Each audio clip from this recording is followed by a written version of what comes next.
Teori lain selain teori Arrhenius adalah teori asam basa Bronsted-Lowry yang kita kenal, di mana teori asam basa Bronsted, menurut Bronsted dia mengatakan bahwa asam itu lebih luas definisinya, yaitu donor dari proton. Dengan kata lain, setiap senyawa yang bisa mendonorkan proton maka dia disebut dengan asam.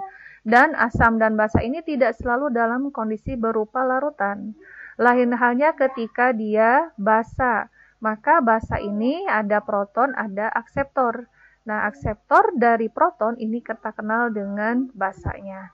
Contoh, saya punya HCl. HCl ini secara Arrhenius, teori asam Arrhenius, dia merupakan asam karena dia melepaskan ion H+. Berdasarkan Bronsted-Lowry juga, HCl ini merupakan sebuah asam. Kenapa? Karena dia mendonorkan H+-nya. Nah, disinilah dikenal dengan istilah donor dan akseptor dari proton. Asam berdasarkan jumlah dari donor yang dihasilkan, ya, proton yang dihasilkan, itu bisa kita kategorikan menjadi asam monoprotik, asam diprotik, dan asam triprotik. Apa yang dimaksud dengan asam monoprotik adalah asam yang bisa mendonorkan hanya satu proton, sedangkan asam diprotik adalah asam yang bisa mendonorkan 2 proton, sebaliknya asam triprotik adalah yang bisa mendonorkan 3 proton. Ini adalah beberapa contoh dari asam-asam yang memiliki kemampuan untuk mendonorkan 1 proton, 2 proton, dan 3 proton. Pada dasarnya, asam juga bisa kita kategorikan menjadi beberapa bagian, bahwa ada asam yang bisa terionisasi sempurna dan ada juga yang tidak terionisasi sempurna. Untuk asam yang terionisasi sempurna kita kenal dengan asam kuat, dan untuk asam yang tidak terionisasi sempurna maka kita kenal dengan asam lemah. Asam kuat dan asam lemah ini bisa Anda hafalkan. Salah satu contohnya untuk asam kuat itu adalah HCl, HBr, Hi, ya.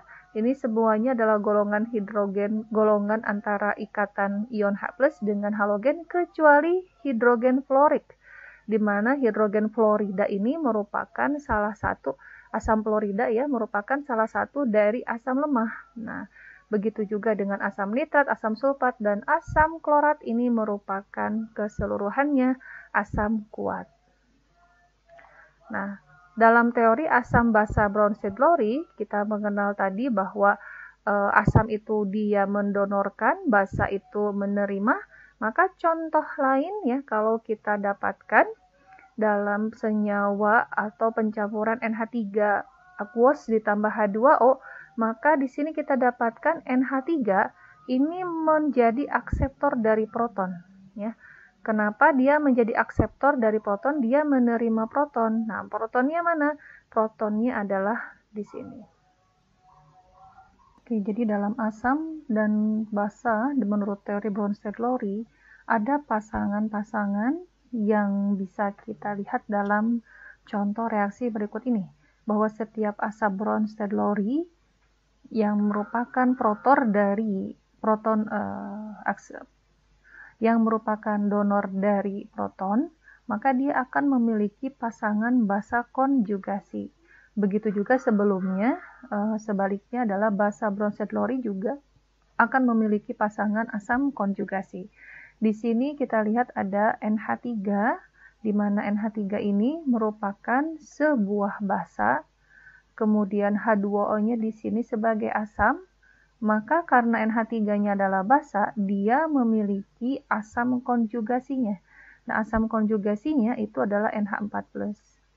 Sedangkan H2O di sini merupakan salah satunya bersifat sebagai asam, dan dia memiliki basa konjugasinya yaitu berupa OH-.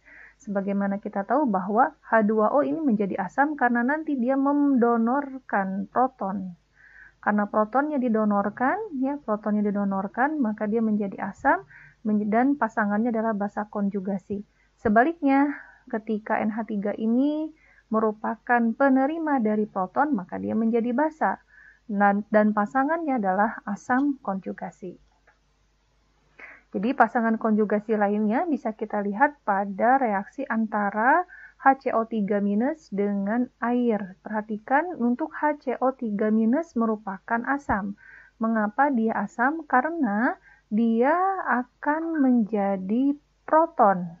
Ya, spesies yang tadinya dia memiliki H plus menjadi H+, di mana H plusnya ini didonorkan terhadap H2O.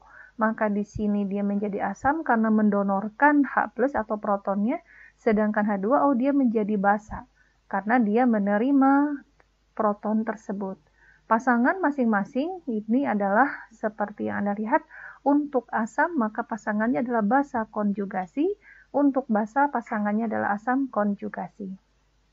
Mari kita coba learning check, kita tentukan masing-masing asam basa Bronsted Lowry dan pasangan konjugasi dari reaksi berikut ini. Contoh, saya punya NH3 direaksikan dengan asam klorida menghasilkan NH4+ dan F-. Kalau kita perhatikan di sini, NH3 spesimennya menjadi NH4+. Dalam hal ini, NH3 akan menerima donor berupa H+, ya. Akan menerima proton berupa H+, maka dia merupakan sebuah akseptor, dan NH3 ini adalah sebuah basa. Karena NH3 basa, maka pasangan reaksinya ini merupakan sebuah asam. Dan pasangan basa konjugasinya itu berada pada hasil reaksi di sebelah kanan.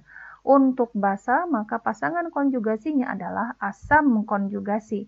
Adapun untuk asam, pasangan konjugasinya adalah basa konjugasi. Oke, ini untuk reaksi yang pertama. Untuk reaksi yang kedua, kita dapatkan di sini ada H2O dengan H2SO4 menjadi HSO4- dan H3O+. Dari sini Anda bisa lihat bahwa pasangan yang terjadi di sini H2O menjadi H3O+. Dalam hal ini H2O akan menerima proton H+, maka H2O di sini sebagai basa. Adapun pasangannya, pasangan reaksinya H2SO4 akan menjadi HSO4- yang menunjukkan bahwa H2SO4 ini mendonorkan protonnya, maka dia menjadi asam. Adapun pasangannya menjadi pasangan kebalikan. Basa pasangannya ini adalah asam konjugasi, dan ini HSO4- adalah basa konjugasi dari H2SO4. Oke, untuk reaksi berikutnya HCl dengan Cl-. Dari sini kita dapatkan bahwa HCl menjadi Cl-, dia melepaskan protonnya. Maka dengan demikian HCl-nya menjadi asam, pasangannya menjadi basa konjugasi, pasangan reaksinya menjadi basa, dan pasangannya menjadi asam konjugasi. Ini salah satu cara untuk menentukan yang mana asam basa konjugasi menurut teori asam basa Bronsted Lowry. Adapun asam basa yang berikutnya adalah teori asam basa Lewis, yang menurut Lewis tidak jauh berbeda, yaitu tentang keberadaan dari pasangan elektron. Menurut Lewis, jika ada asam, maka sebetulnya substansi ini adalah substansi yang menerima pasangan elektron. Contohnya seperti pada ikatan koordinasi antara H+, ya, yang merupakan proton kehilangan satu elektron. Maka dia hanya punya satu ruangan kosong, sedangkan ada H2O yang memiliki pasangan elektron bebas. Nah, pasangan elektron bebas ini nanti dia berikan kepada H+, sehingga terjadilah H3O+. Ini berdasarkan asam basa Lewis, maka yang menerima pasangan elektron ini merupakan asam. Yang mendonorkan pasangan elektronnya, maka dia merupakan basa. Ya. Oke. Nah, contoh lain dari reaksi asam basa Lewis, contohnya ada dapat lihat di sini H+ dengan H2O tadi sudah kita dapatkan menjadi H3O+, atau pada H+ dengan NH3. Kuncinya adalah basa pada Lewis itu harus memiliki pasangan elektron bebas, sehingga nanti pasangan elektron bebas ini akan bisa diberikan atau didonorkan pada asamnya menjadi NH4+. Sampai di sini untuk pembahasan teori asam basa. Kita akan lanjutkan pada perhitungan terkait dengan keasaman dan kebasaan, yaitu dengan nilai pH dan pOH.